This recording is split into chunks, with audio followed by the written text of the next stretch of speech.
Digo para Vossa Excelência, com toda a tranquilidade da alma, que isso tem uma mistura de técnica e de ética. A senhora não é mais ética do que ninguém aqui. Eu sei que eu não sou. Não é, não. A senhora atrapalha o desenvolvimento do nosso país. Quem nos julga é a história. E eu tenho paciência. A história vai lhe julgar. Já está lhe julgando. Me respeite, ministra. Me respeite. Se ponha no teu lugar. No dia 27 de maio, a participação da ministra Marina Silva na Comissão de Infraestrutura do Senado acabou com ataques contra ela. A ida de Marina ao Senado aconteceu uma semana após a Casa aprovar o projeto de lei 2159, que faz alterações profundas no licenciamento ambiental no Brasil. Organizações ambientalistas apelidaram o texto de PL da devastação e mãe de todas as boiadas. A ministra do Meio Ambiente também é contra as mudanças. O projeto de lei prevê, por exemplo, que atividades ou empreendimentos de pequeno ou médio porte e de baixo ou médio potencial poluidor possam tirar licença por adesão e compromisso, conhecida pela sigla LAC. Para isso, basta preencher um formulário online afirmando compromisso com as condicionantes ambientais, sem análise prévia de órgãos como IBAMA.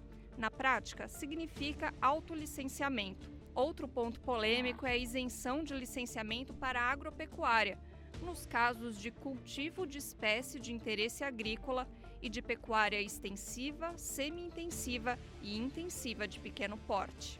O texto agora voltou para a Câmara dos Deputados e divide parlamentares da própria base aliada do governo federal. Se as novas regras forem sancionadas, quais os riscos para o meio ambiente e as comunidades tradicionais? Em um cenário político dominado pelos interesses do agronegócio, como os ambientalistas podem fazer frente a mais esse ataque?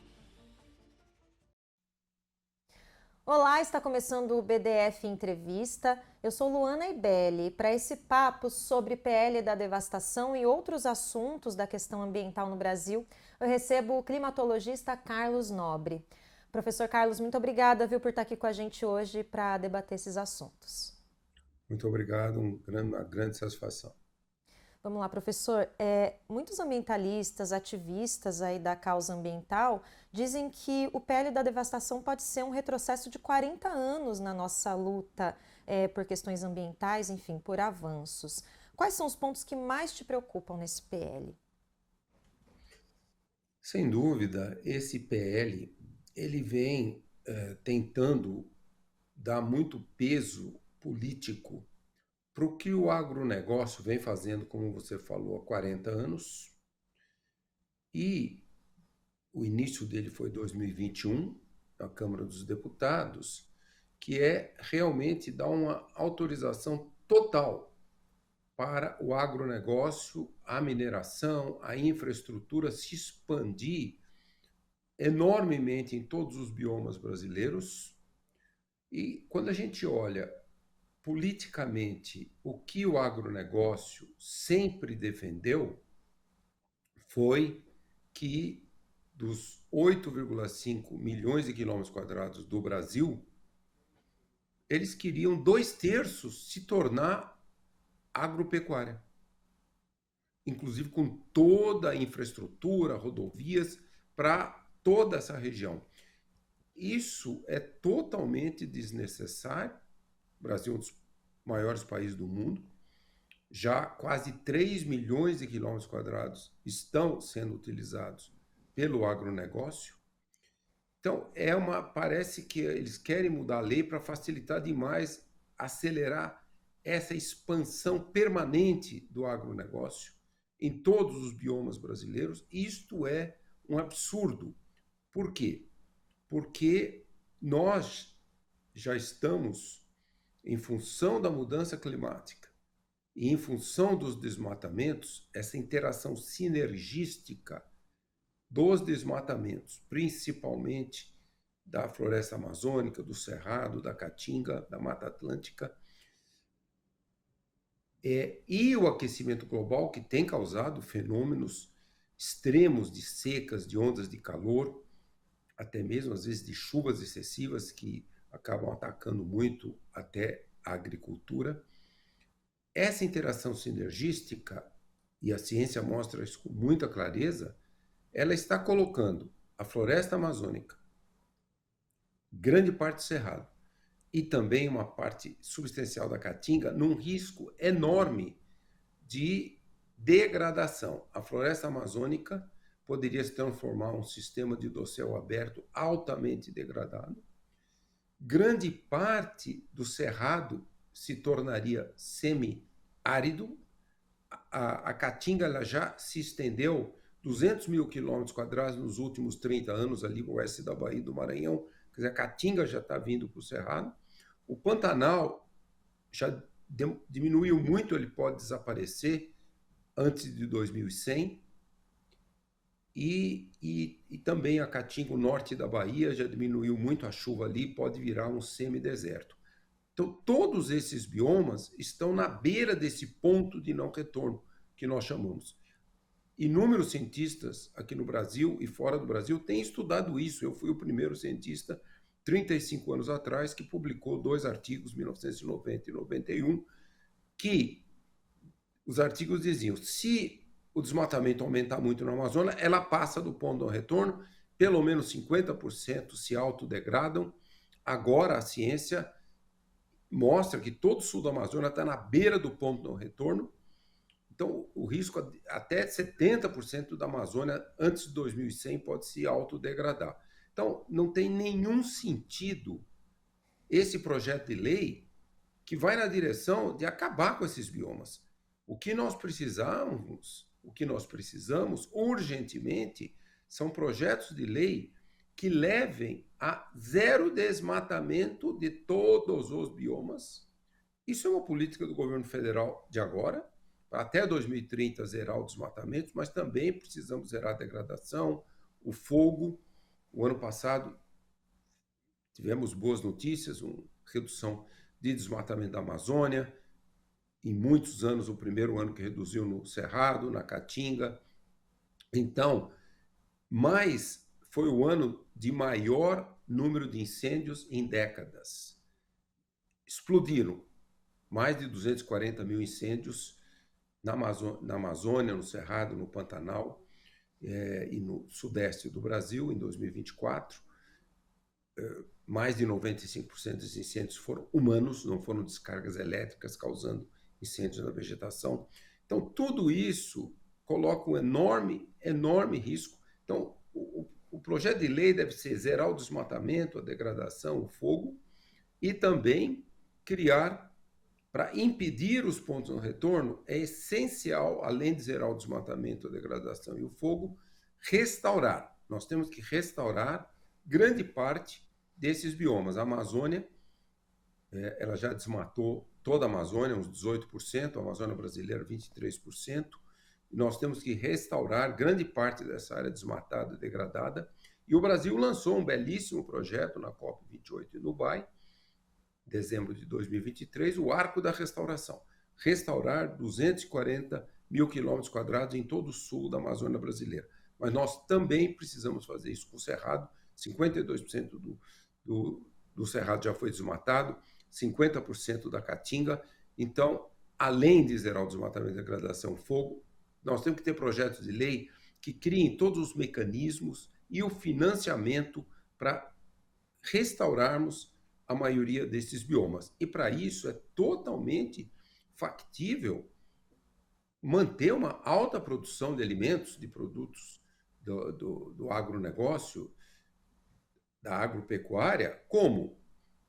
Fazendo uma transição rápida. O projeto de lei também tem que acelerar para agricultura e pecuária regenerativa. Agricultura e pecuária regenerativa, elas usam uma área muito menor, porque elas são muito mais produtivas, elas emitem muito menos gases de efeito estufa, elas são muito mais resilientes a todos esses eventos extremos, que o ano passado tivemos a pior safra de soja da Amazônia, uma péssima safra de soja, a segunda maior seca no Cerrado e no Pantanal. Então, tudo isso está acontecendo. A agricultura e pecuária regenerativa também tornam a produção de alimentos muito mais resiliente a todos esses eventos extremos que não tem mais volta. A gente já praticamente está atingindo o maior aquecimento que o planeta já viu desde que existem as civilizações no Holoceno, aí há 11 mil anos. Então, esse que tem que ser um projeto de lei, não esse que foi aprovado no Senado. Então, é muito importante que o Brasil inteiro lute agora, que ele voltou para a Câmara, e depois, eventualmente, o presidente da República tem que vetar todos esses absurdos desse projeto de lei e, eventualmente, até o Supremo Tribunal Federal vai ter que atuar. Não podemos permitir a continuidade do desmatamento de todos os nossos biomas. Mas enquanto esse projeto estiver às vésperas aí, né, de ser aprovado, enfim, a gente corre todos esses riscos que o senhor falou. E aí, entrando em alguns detalhes, professor, o texto prevê que a licença por adesão e compromisso, que é um dos principais pontos, né, ele vale apenas para empreendimentos de pequeno e médio porte. Isso significa que grandes empresas e até transnacionais não vão se beneficiar dessa mudança da lei? Ou não é bem assim? O senhor mesmo já falou que o agronegócio tem muito a ganhar com esse PL, né? Então a gente não está falando só de empresas pequenas, a gente está falando de um projeto que também pode beneficiar e muito essas empresas grandes. Sem dúvida, o projeto vai permitir uma expansão dos desmatamentos em todos os biomas, inclusive com essa facilitação total da infraestrutura de estradas na Amazônia. 95% dos desmatamentos da Amazônia estão a 5,5 quilômetros de cada lado das inúmeras estradas, muitas ilegais. Então, realmente, esse projeto vai beneficiar a expansão do desmatamento em todos os biomas brasileiros, em todas as escalas. Professor, outra questão é que existe um medo, né, que esse afrouxamento das regras impactem principalmente populações tradicionais, comunidades tradicionais. O senhor podia explicar para a gente por que isso pode acontecer?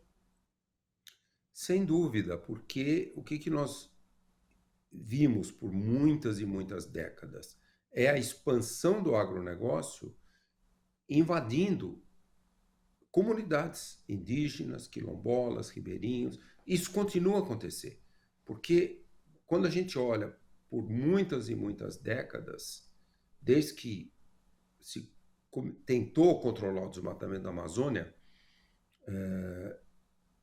90% dos desmatamentos nas últimas décadas, eles são ilegais. E aí, o que aconteceu? Quando mudou o Código Florestal em 2012, se legalizou 58% de desmatamentos ilegais. E depois o Congresso legalizou outras áreas desmatadas ilegalmente. Isso afeta muito as comunidades indígenas. Elas mantêm 25% da floresta amazônica. É muito importante manter as comunidades que mantêm a floresta, também comunidades quilombolas, ribeirinhos, e que, na verdade, áreas públicas não designadas, que não são unidades de conservação, nem territórios indígenas, quilombolas já demarcados, precisa aumentar muito, e não a expansão do agronegócio em todos esses biomas. Agora, professor, um argumento muito utilizado pelos defensores desse PL é que ele tem o objetivo de desburocratizar o licenciamento. E esse argumento, eu te pergunto, ele tem base, principalmente se a gente pensar que está sendo tirado aí o poder de instituições que são muito importantes na fiscalização, como o IBAMA. É possível mudar as regras sem tirar a importância dessas instituições que protegem, de certa forma, o nosso meio ambiente? O tempo que leva para eventuais aprovações de pedidos do agronegócio, da mineração e também de infraestrutura, de transporte e outras infraestruturas, isso aí, os órgãos ambientais, eles estão fazendo isso quase totalmente dentro dos prazos previstos. E é lógico, hoje, com modernas tecnologias, agora acabam de lançar novos satélites que vão monitorar muito bem o ambiente global e as florestas tropicais, vão monitorar muito bem a quantidade de vegetação que tem ali, todo o carbono que essas florestas absorvem, vão medir bem a degradação da floresta. Então, isso já existe hoje e não para de melhorar. Então, sim, é sempre possível trazer essas mais modernas tecnologias, inclusive inteligência artificial, para acelerar a análise desses pedidos. Mas lembra o que eu falei? Infelizmente, esses 3 biomas, 4, né? Floresta Amazônica, Cerrado, Pantanal e Caatinga, estão tão próximos do ponto de não retorno que nós não podemos mais ter desmatamentos. Quer dizer, é um enorme desafio esse que hoje permite, por exemplo, no Cerrado, desmatar até 80%. A reserva legal é 20%, grande parte do Cerrado, da Mata Atlântica, da Caatinga. Na Amazônia, a reserva legal é 20%, desculpe, 80%, pode-se desmatar até 20%, mas na transição Cerrado-Amazônia, a reserva legal é 35%. Mas, de novo, o que eu falei, para impedir o ponto de não retorno, porque a ciência já está mostrando muito claramente, se a gente passa do ponto de não retorno da Amazônia também, vai reduzir tanto o transporte de vapor d'água, da umidade que vem lá da Amazônia, e alimenta os sistemas de chuva, principalmente no Cerrado, no sul do Brasil, 15% da chuva no Sudeste é alimentada por esse vapor d'água. Nós vamos transformar, antes de 2100, mais de 50% do Cerrado em caatinga, em semiárido. E vai acabar o Brasil, um grande produtor de alimentos, não vai ter condição. O sul do Brasil também, boa parte da Mata Atlântica ali no sul do Brasil vai degradar também. Então, vamos dizer assim, esse grande desafio não é só a questão da autorização. Lógico, tem que ter uma autorização muito importante aí para mineração, que é só a gente ver historicamente aí, é até bom, um bom exemplo, né? Até recentemente, para a mineração de ouro, os mineradores declaravam uma autodeclaração que era tudo legal. Quase todos eram ilegais. Por exemplo, mineração em territórios indígenas, que nós vimos em muitas partes do Brasil, principalmente na Amazônia. Então, essa questão da autodeclaração tem um enorme risco. Mas o desafio que eu quero trazer aqui é muito maior, que nós temos que, até 2030, zerar qualquer novo desmatamento de todos esses biomas que estão na beira do ponto de não retorno. Se passarmos o ponto de não retorno, como eu falei, nós vamos perder entre 50% e 70% da floresta amazônica, vamos perder mais de 50% do Cerrado, mais de 50% da Caatinga pode virar semideserto e vamos degradar também muito da Mata Atlântica. Então, não é isso que o Brasil precisa, porque até se isso acontecer, nós deixaremos de ser um grande produtor de alimentos para o Brasil e para o mundo. Então, nós temos que realmente preservar tudo e, como eu falei, maior projeto de restauração de biomas tropicais do mundo. O Brasil tem que fazer isso muito rapidamente. Professor, já a gente vai trazer alguns dados sobre essa questão do desmatamento, que teve alguns avanços, mas antes da gente ir, eu acho que tem uma pergunta importante sobre toda essa questão da ida da ministra Marina Silva ao Senado. Uma fala muito impactante do senador Omar Aziz é a respeito de como ela atrapalha o desenvolvimento do país ao propor as questões ambientais e a proteção ao meio ambiente. O que dizer dessa visão que contrapõe a preservação do meio ambiente ao desenvolvimento do país? E pensando, né, que a saída da ministra foi uma semana depois da ida da Virgínia, que foi super bajulada no Congresso, enquanto uma defensora do meio ambiente é esculachada ali naquele ambiente. Como que o senhor avaliou toda essa situação? E realmente, meio ambiente, proteção do meio ambiente e desenvolvimento são duas coisas que não podem andar juntas? É muito importante entender que por muitas e muitas décadas, esses políticos que representam o agronegócio expansionista, eles só querem mensurar a expansão. No governo anterior, aqui do governo federal anterior, um ex-funcionário da Embrapa, na época ele era da Embrapa, ele defendia que nós temos que chegar a 5,6, 2/3 do Brasil tem que virar agricultura, esse agronegócio, essa pecuária. Então, esse setor do agronegócio quer continuar expandindo. Alguns anos atrás, esse número era 2,8 milhões de quilômetros quadrados. Eles querem chegar a 5,6 milhões. Eles chamam, e eu chamo entre aspas, desenvolvimento destrutivo. Destrutivo. Não há nenhuma necessidade. Quando a gente compara a produtividade desses sistemas, por exemplo, o Brasil tem mais de 230 milhões de cabeças de gado. Os Estados Unidos têm menos de 100 milhões de cabeças de gado. Os Estados Unidos produzem mais carne que o Brasil. A questão toda é produtividade, por isso que eu já falei. O projeto de lei não só zerar o desmatamento e degradação, fogo, grande restauração de todos os nossos biomas, mas também um grande incentivo para a migração para a agricultura e pecuária regenerativa. Eu dou um dado. Na Amazônia, a média da pecuária é baixíssima produtividade, 0,7 a 1 cabeça de gado por hectare. Quando você tem a pecuária regenerativa, você tem de 3 a 5 cabeças de gado por hectare.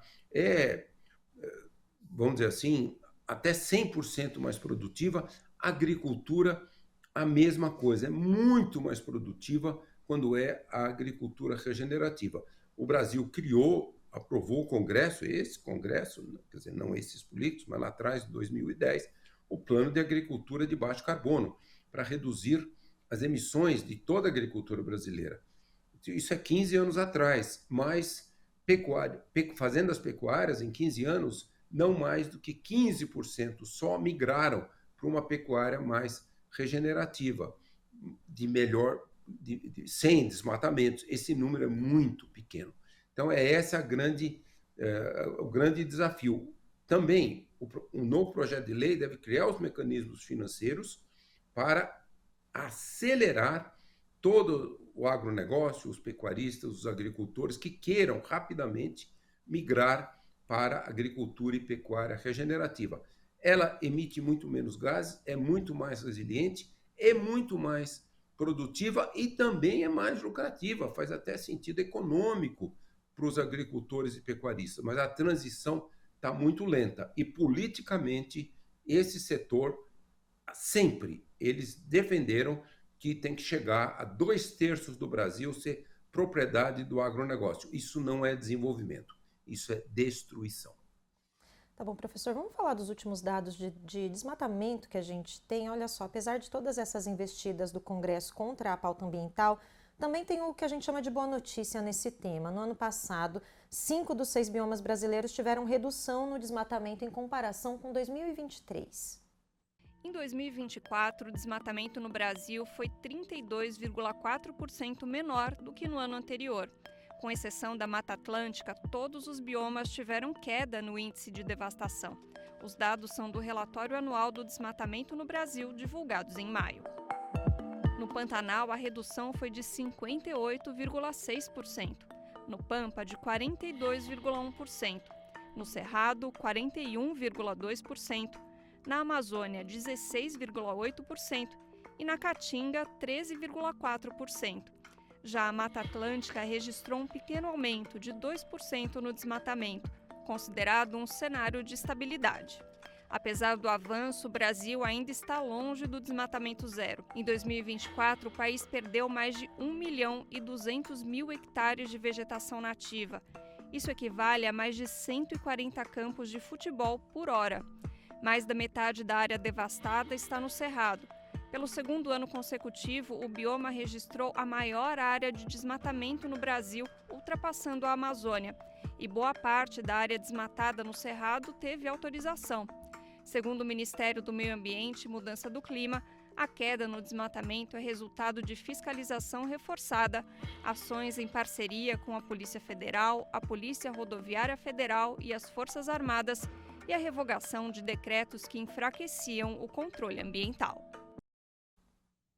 Pois é, vamos entender um pouco desses dados e o que ocasionou, todos esses avanços. Professor, como que o senhor avalia esses dados? O senhor já tinha falado que a gente precisa acabar com o desmatamento, que esses avanços não são o suficiente, mas houve algum avanço. Que ações o senhor destacaria nesse sentido? A gente tem alguns exemplos do que pode ser feito para realmente ser efetivo na diminuição do desmatamento? Sem dúvida, porque desde o governo atual, janeiro de 2023, se colocou de volta o que lá atrás o governo Lula colocou e o governo da presidente Dilma Rousseff colocou, que é quase todos os desmatamentos. Como eu falei, na Amazônia, o primeiro desmatamento é 90% ilegal. Historicamente, no Cerrado, esse número foi acima de 80% ilegal. Então, mesmo no Cerrado, podendo desmatar muito, mas a lei atual ela requer um pedido e a explicação do desmatamento, toda a legalidade, e a maioria dos desmatamentos não fazem essa requisição. Então, eles são também ilegais. Então, os satélites, hoje, o sistema que o INPE desenvolveu, ele monitora diariamente tudo isso, desmatamento, degradação, fogo, ele consegue detectar exatamente onde é o desmatamento, se é para agropecuária, se é para mineração ilegal. Então, após o governo realmente querer implementar a partir de janeiro de 2023 essa política legal de não permitir o desmatamento ilegal, é lógico, teve um grande sucesso, como mostrou uma grande redução do desmatamento da Amazônia nos 2 anos, o Cerrado aumentou o desmatamento em 2023, mas reduziu em 2024, e também a Caatinga, o Pantanal reduziu muito, muito importante. Então, os sistemas hoje de monitoramento, eles permitem, porque o que nós estamos preocupados é que, como o satélite monitora diariamente o desmatamento, e para se desmatar qualquer área, se levam dias a muitas semanas, e como vocês mostraram aí no filme, a polícia, o IBAMA, chega nos locais sendo desmatados ilegalmente e impede isso que aconteceu, vem acontecendo nesses anos. Qual que é a grande preocupação? Por que aumentou demais o número de incêndios? Porque o que se suspeita é que o crime organizado, que sempre controlou muito do desmatamento ilegal, como eles foram reduzidos muito em 2023 e 2024, agora eles estão colocando fogo. Por quê? Como eu falei, mais de 95% dos incêndios foram humanos. E grande parte disso, sem dúvida, é pelo crime organizado. Porque hoje os sistemas satelitários, eles só detectam o fogo quando a área queimada é 30 a 40 metros quadrados. Isso leva 1h30, 2 horas depois que alguém criminoso foi lá e colocou fogo. E o INPE mostrou 37% das áreas queimadas na Amazônia em 2024 eram áreas de floresta, não eram áreas para agricultura, não, foram áreas de florestas, inclusive parques nacionais e muitas áreas e territórios indígenas também. Então, quer dizer, essa, me parece, é a maneira que o crime organizado quer continuar tomando terra. O crime organizado sempre que controlou o mercado ilegal de terras. Então, esse é um enorme risco. É uma boa notícia que reduzimos o desmatamento, mas é uma notícia muito preocupante que teve um grande aumento.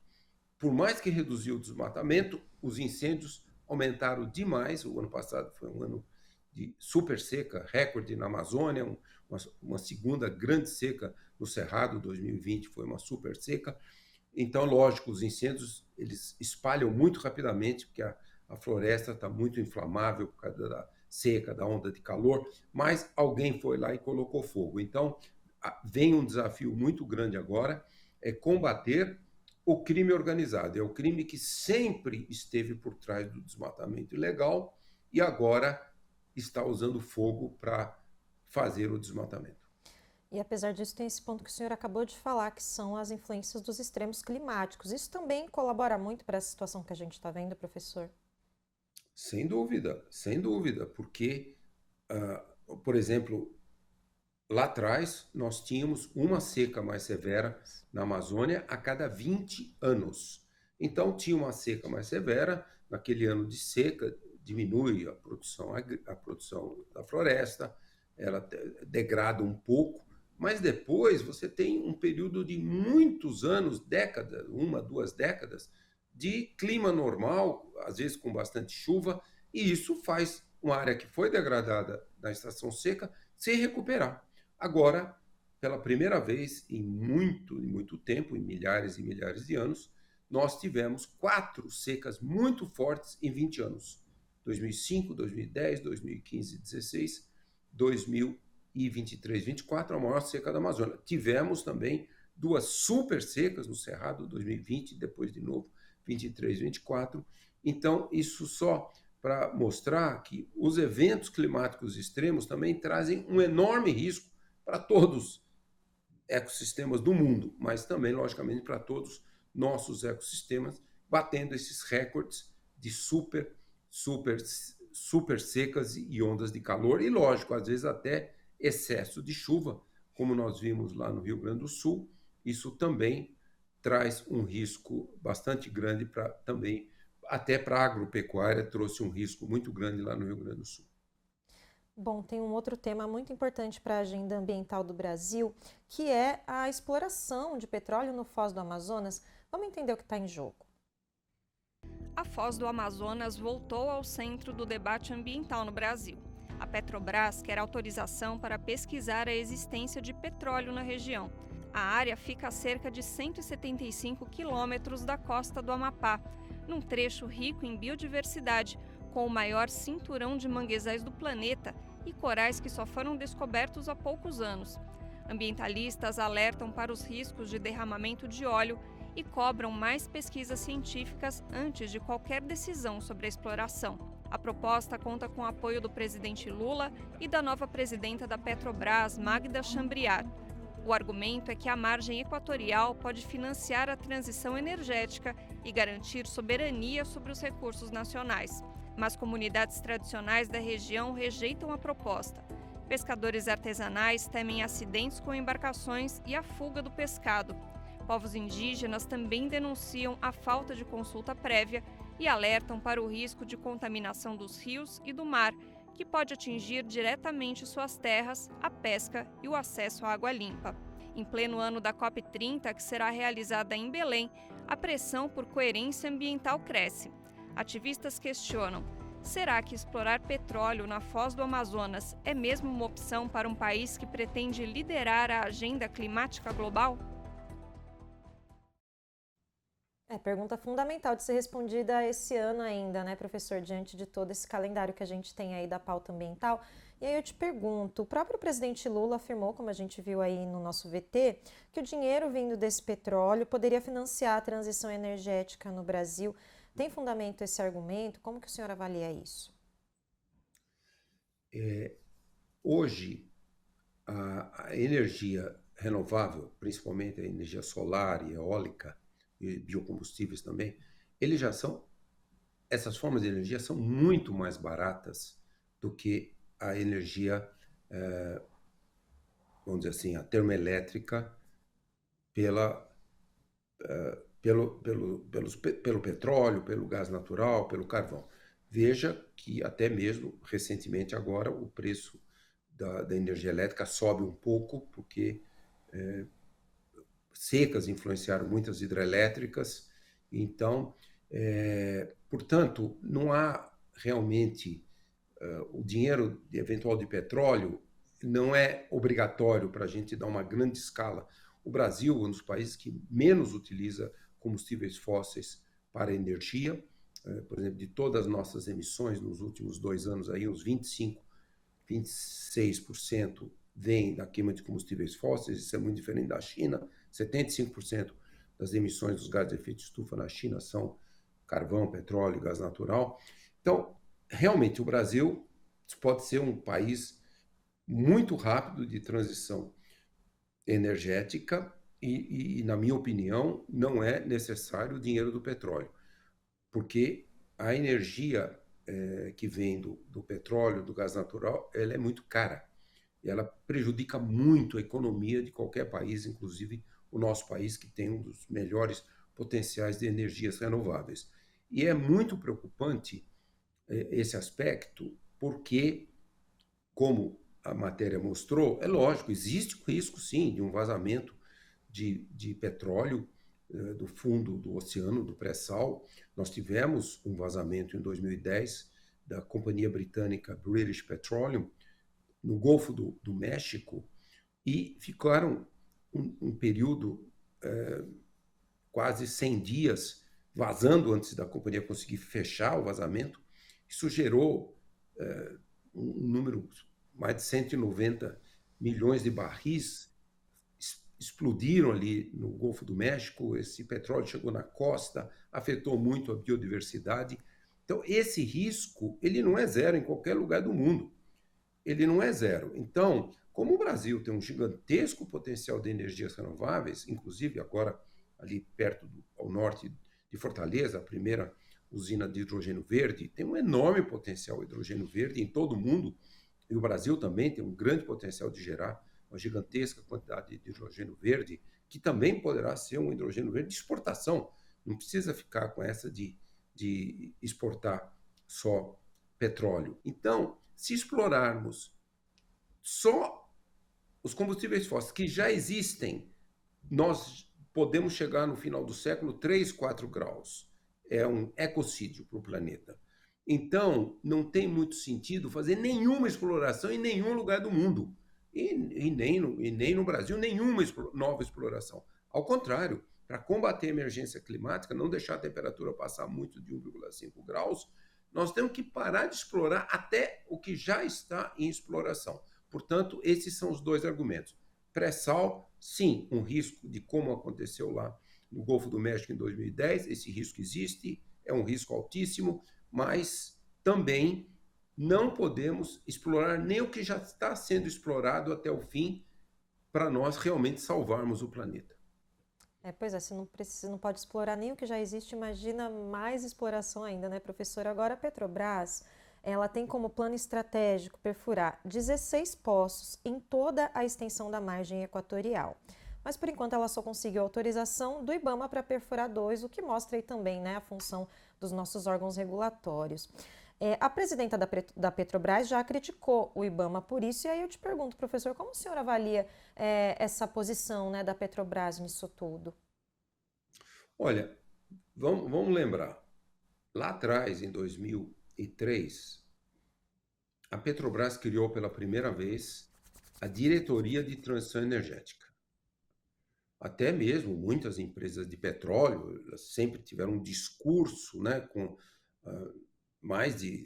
historicamente, 80% das emissões dos gases de efeito de estufa é queima de combustíveis fósseis em todo o mundo. E muitas companhias até sempre se comprometeram. Por exemplo, aquela que aconteceu o acidente no Golfo do México em 2010, a British Petroleum em inglês, eles continuaram com o nome BP e eles falaram, agora nós chamamos Beyond Petroleum, além de petróleo. Então, aí a Petrobras realmente criou a Diretoria de Transição Energética, depois essa diretoria praticamente deixou de existir, e aí agora de novo, em 2023, recriada, um grande cientista dessa área energética, Thomas Kim, foi presidente da empresa de planejamento energético, do Ministério de Minas e Energia. E, então, o que a Petrobras tem que ir não é em nova exploração, ela tem que acelerar demais a transição energética. Eu vou dar um pequeno exemplo. A Petrobras tem bastante experiência oceânica, né, na exploração do pré-sal. Agora, veja bem, existem já em alguns lugares, no Japão, no Havaí, uma forma de gerar energia elétrica que é em função do gradiente de temperatura entre a superfície do mar e 1.000 metros, os oceanos tropicais. Aí tem 22 até 24 graus de diferença de temperatura. Os Estados Unidos, o Japão e a Europa estão fazendo agora no Haiti uma usina de geração de energia elétrica que tem a ver com esse gradiente de temperatura. Isso é totalmente renovável, é 24 horas por dia, não é intermitente. Então, só para dar um exemplo, os oceanos podem, por exemplo, a Universidade Federal do Rio de Janeiro, o Centro COP, fez belíssimos estudos mostrando o potencial que o Oceano Atlântico tem na costa brasileira, principalmente na parte tropical, de inúmeras dessas energias. Nossa, a Petrobras pode realmente E nessa direção, lá atrás, em 2003, quando criou a diretoria de transição energética, a Petrobras avançou ali também no laboratório, junto com o campus da Universidade Federal do Rio de Janeiro, criando um biodiesel ali, uma reação química importante, mas depois não teve escala, infelizmente. Então, eu diria que esse deve ser o desafio da Petrobras agora. Não, vamos dizer assim, o nome talvez da Petrobras, como a British Petroleum mudou para Beyond Petroleum, devia chamar RenovaBras. Por quê? A Petrobras tem uma condição de desenvolvimento tecnológico dessas novas tecnologias muito grande. Como eu falei, esse grande cientista Thomas Kim. Então, ela tem que dar escala para a transição energética, ela tem todo o potencial, não para novas explorações. Tá bem, professor, olha só, em meio a todas essas disputas, o Brasil recebe a COP30 em novembro. A Conferência das Nações Unidas sobre a Mudança do Clima é a reunião anual mais importante do mundo sobre o combate à crise climática. A contagem regressiva já começou.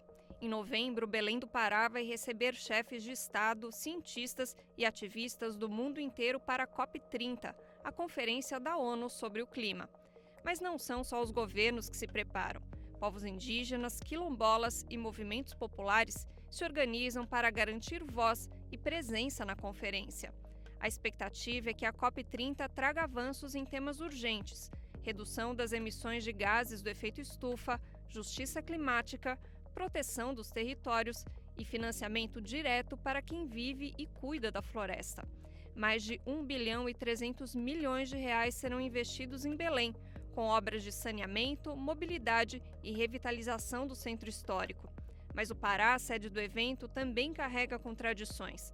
É o segundo estado que mais desmatou no Brasil em 2024, segundo o MapBiomas. Com retrocessos ambientais em debate no Congresso, o Brasil chega à COP30 sob pressão. Diante do mundo, uma escolha precisa ser feita: garantir um futuro sustentável ou seguir permitindo a destruição da Amazônia. Essa COP, justamente na Amazônia, promete ser histórica, vem com muita expectativa, né, Carlos? O senhor está otimista em relação à realização da COP, tendo acompanhado tantas aí anteriores? Qual que é a sua avaliação para essa COP que acontece aqui no Brasil? Não há a menor dúvida que essa COP tem que ser a mais importante das 30 COPs.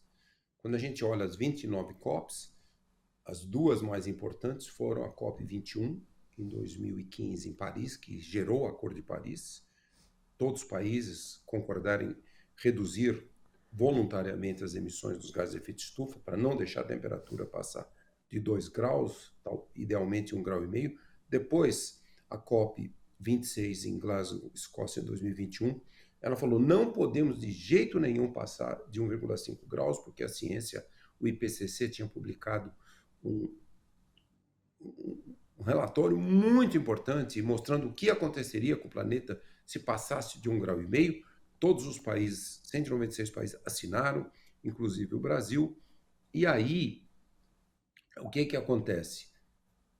Nem a ciência conseguiu prever que a temperatura em 2023, 2024 e continua em 2025 atingiu 1,5 graus do segundo semestre de 2023 até abril de 2025. E aí todos os fenômenos extremos aumentaram demais no mundo: ondas de calor, secas, incêndios florestais, chuvas excessivas, inundações, alagamentos. Tudo isso aconteceu e agora existe um enorme risco de nós atingirmos 1,5 graus nos próximos anos e não em 2050. Então, a COP26 tinha falado, tinha que reduzir as emissões em 43% até 2030 em relação a 2019 e zerar o saldo de emissões, chamadas emissões líquidas, até 2050.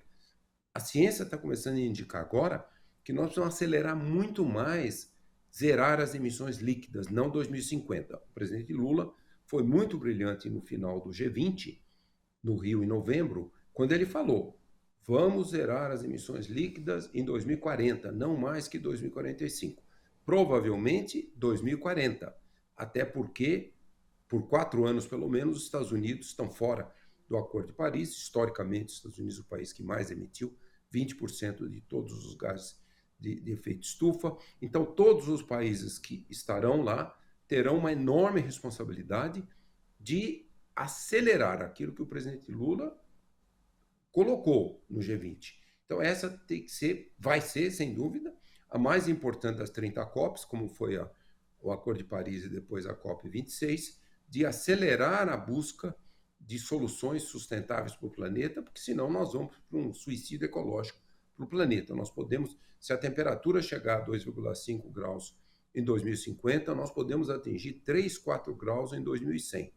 3, 4 graus de aquecimento torna toda a região equatorial no nível do mar inabitável, e mesmo latitudes médias inabitável no verão.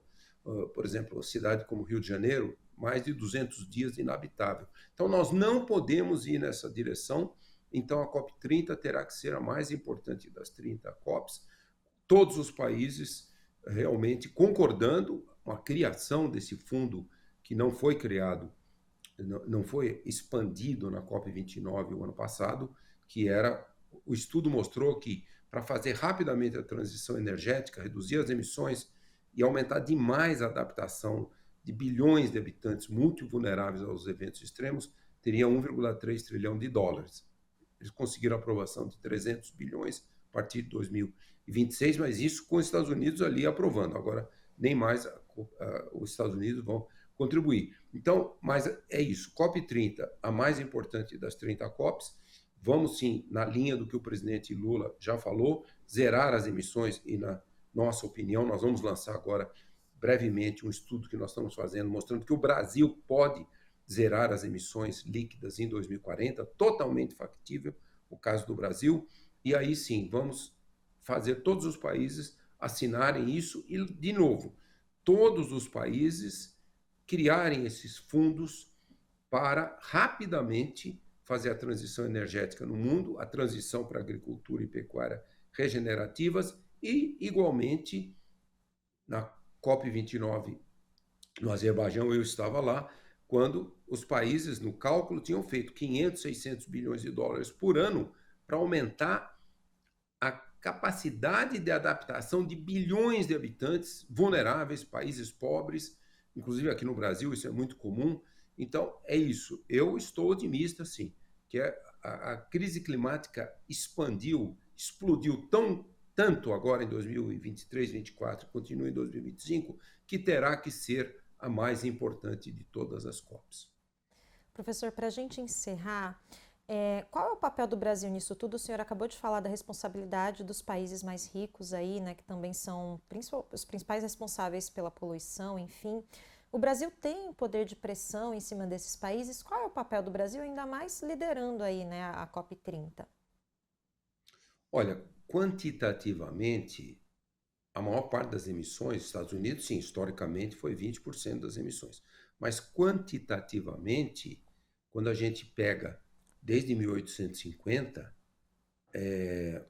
os Estados Unidos foi o país que mais emitiu, mas depois vem China, Índia e Brasil.